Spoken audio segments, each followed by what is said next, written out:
만약에요, 눈에서 피가 나면 병원에 안 가시겠어요? 근데 왜 입에서 피 나는 건 치과애들 안 오세요? 구강암이라고 하는 거는 입 안에 생기는 암인데 그중에 제일 많은 게 혀에 생기는 게 빈도가 가장 많답니다. 정기적으로 계속 혓바늘이 돋아요. 아니면 입병이 났어요. 또 하나 하고 혀를 위로 들어보시면 이빨 붙은 양쪽 옆에 뭐가 이렇게 툭 튀어나온 게 있습니다. 이걸 보고 이건 암인 것 같다라고 구분할 수 있는 방법은 그거는 병원에 가셔야 되는 겁니다. 혀는 되게 다양한 모습을 갖고 있어요. 그래서 균열 같은 것들이 막 이렇게 보이는 경우도 있고요. 하고 봤는데 논밭 쩍쩍 갈라진 것처럼 혀 사이에 골이 깊은 경우도 있습니다. 이 설균열이라고 얘기를 하고 있는데 원인이 정확히 뭔지는 잘 모른다라고 하지만 되게 중요한 건 아무것도 아니다라는 겁니다. 그냥 다르게 생긴 거예요, 남들과.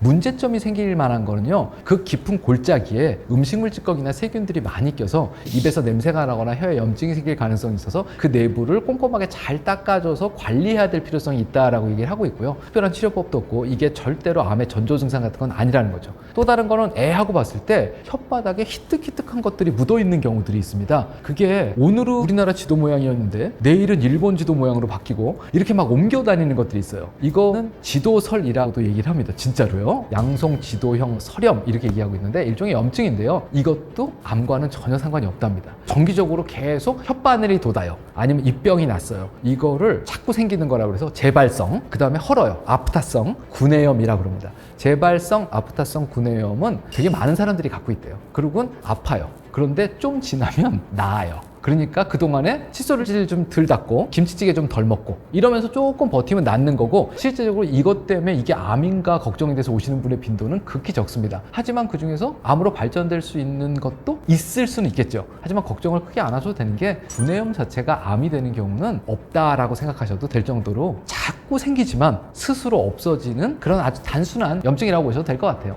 또 다른 거 하나는 여기 입술 부러뜨는 게 있어요. 이거 보통 우리가 헤르페스라고 얘기하는 건데 얘네들은 속에서 바이러스 같은 애들이 숨어 있다가 가끔 기어 나와 가지고 만든답니다. 그래서 처음에는 이렇게 물집 잡힌 게 잡혀요. 그랬다가 물집이 터지면서 닦지가 않고, 이제 이건 헤르페스성 구내염이라고 그럽니다. 이 두 가지가 조금 다른 질병이긴 해요. 근데 이제 우리가 생각해 봐야 될 건 모든 경우에 있어서 다 점막에 상처가 난다는 거예요. 상처가 나면 그때부터 세균들이 신이 납니다. 여기 모여서 먹고 살 거 있다. 그 얘기는 입안이 깨끗하면 구내염의 지속 시간도 짧습니다. 그런데 입안이 관리가 잘 안 되시는 분들은 한 번 구내염이 생기면 세균들 모여 장소에 먹을 것도 많으니까 오래 간다는 거죠. 그래서 깨끗하게 구강 관리하시는 게 일단은 기본적으로 구내염의 발생을 늦추지는 않아도 지속을 오래 가는 거를 막을 수는 있다. 빨리 낫게 한다는 거죠. 또 다른 건 치약 중에 거품을 내는 성분인 소디움 라우릴 설페이트라는 성분이 있습니다. 라우릴 황산염이라는 성분인데 이 성분이 구내염을 악화시키는 데 작용을 한다라는 논문들이 꽤 있어요.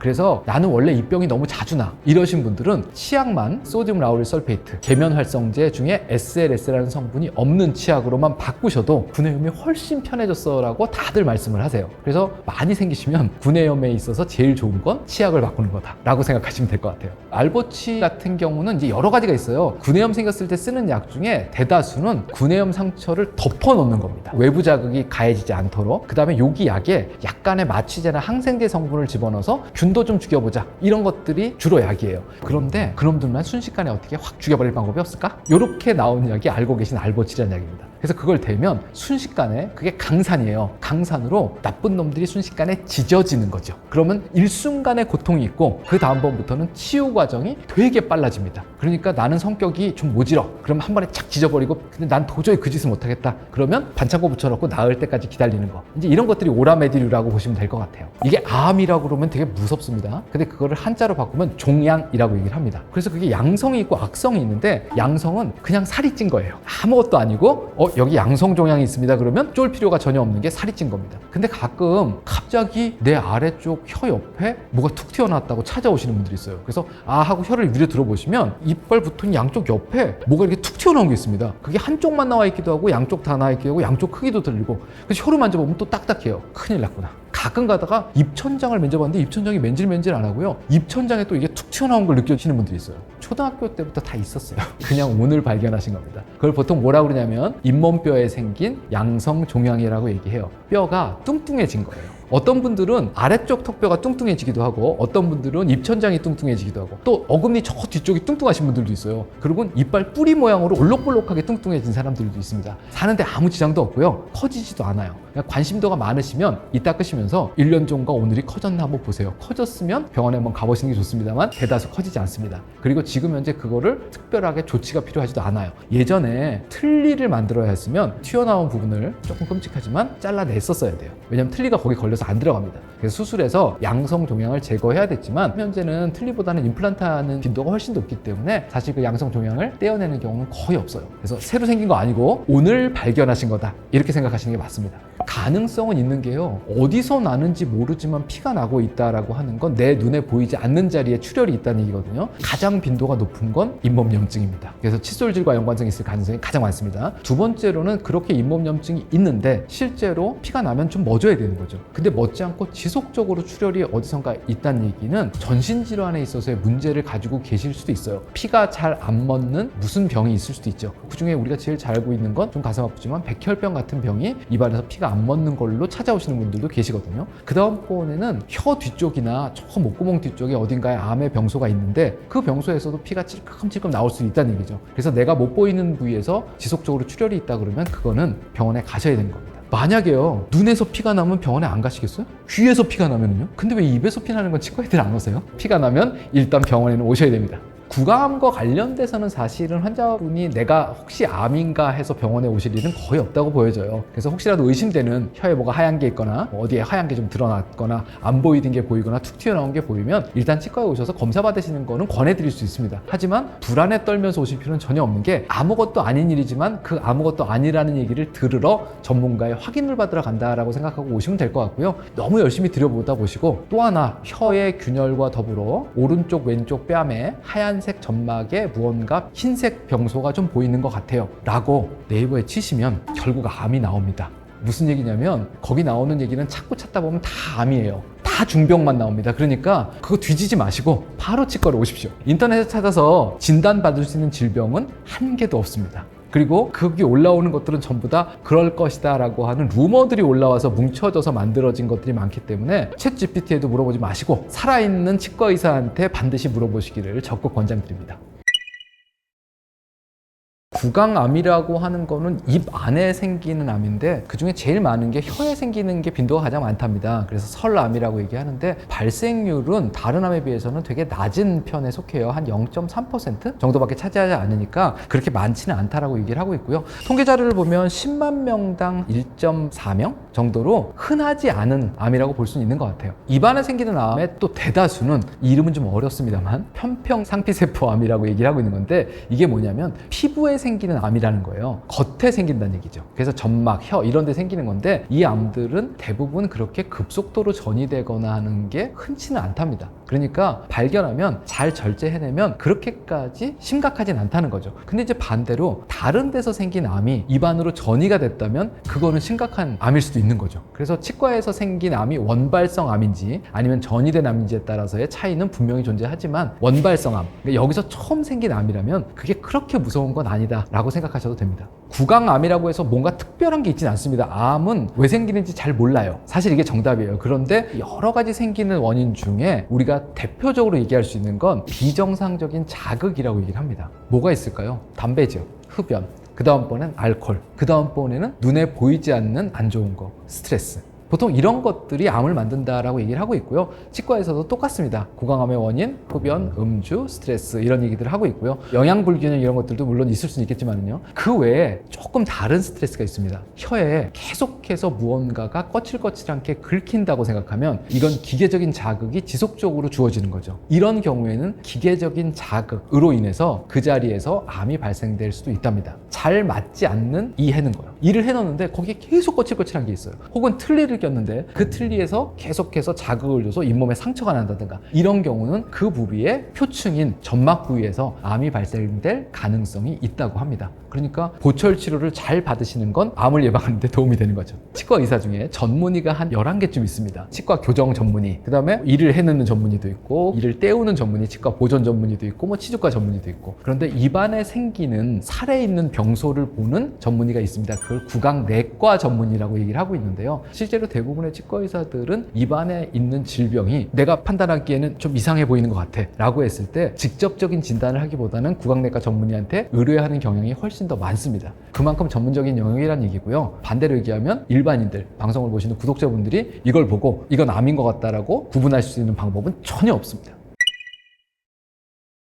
일단 기본적으로 정기적인 검진이라고 보면 주기는 없습니다. 이 주기가 없다는 얘기는 내가 칫솔질을 얼마나 잘 하느냐에 따라서 달라진다고 보여져요. 그래서 만약에 내가 칫솔질을 제대로 잘 못하고 있다고 하면 누군가가 청소를 도와줘야 되겠죠. 그런데 그 주기가요, 한 달이 지나면 잇몸뼈가 녹는데요. 그러니까 내가 도저히 능력은 없고 누군가의 도움을 받아야겠다 그러면 매달 치과에 가셔야 됩니다. 그러면 잇몸뼈가 상하지 않고 평생을 사실 수도 있어요. 근데 바쁜데 좀 그렇지 않습니까? 매일 시간을 내서 저녁 때 한 10분, 15분이라도 꼼꼼하게 이를 닦으시다 그러면 평균적으로 한 3개월 간격으로 가셔도 충분해요.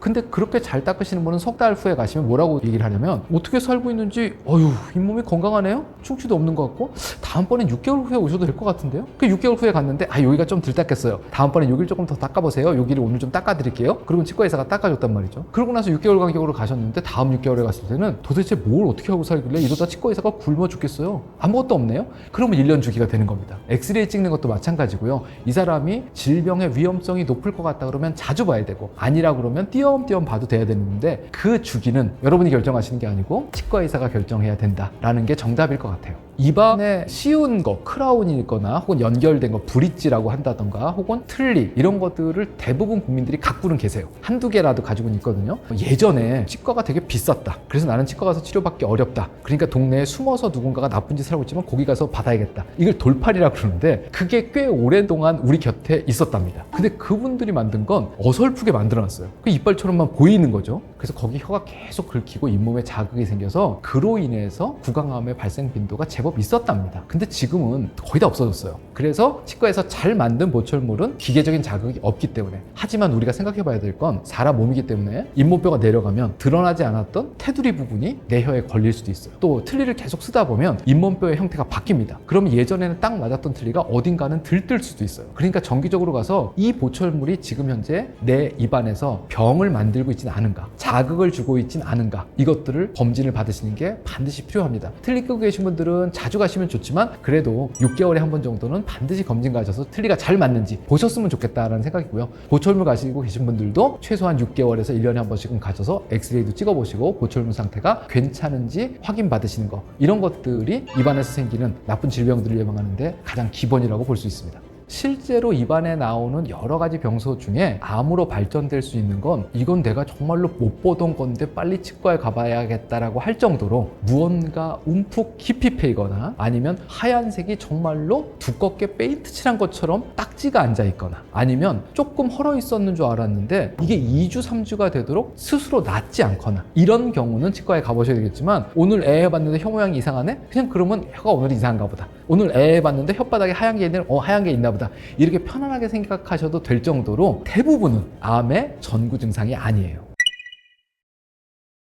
이게 우리 곁에는 되게 다양한 종류의 질병들이 있는 것 같아요. 큰 병원도 되게 많고 그 병원 안에 환자분들이 꽉꽉 차 있습니다. 그런데 그 질병의 원인과 치료 방법이 명확하게 밝혀진 질병들이 별로 없대요. 왜 걸리는지 잘 모르고 어떻게 치료했는지 잘 모르는 거죠. 코로나도 그렇지 않았습니까? 의사가 도와드리는 건 병이 나을 수 있도록 몸이 이겨낼 수 있도록 옆에서 보조를 해드리는 게 대부분의 치료예요. 이걸 우리가 대증요법이라고 합니다. 너무 목이 아파서 감기 때문에 그러면 목이 좀 덜 아픈 약, 콧물이 너무 많이 나와서 힘들면 콧물이 덜 나오는 약을 주면서 7일을 버티면 감기가 낫는 거고, 내가 이것저것 다 필요 없다 그러면 일주일이 걸린다고 얘기하는 우스갯소리가 있는 것처럼요. 그런데 질병의 원인과 치료 방법이 100% 명확하게 밝혀진 게 충치와 잇몸 질환입니다. 깨끗하게 닦고 불소치약을 쓰면 충치와 잇몸 질환을 완벽하게 막을 수 있어요. 사실 우리가 조금만 노력하면 주변에서 우리를 가장 괴롭히는 것 중에 하나인 치과 질환을 없앨 수 있는 기회를 우리 손에 들고 있다는 거죠. 올바른 칫솔질 방법으로, 올바른 치간칫솔 사용으로 모두 다 평생 동안 건강한 자연 치아를 가지고 사시기를 아주 크게 바라고 있습니다. 감사합니다.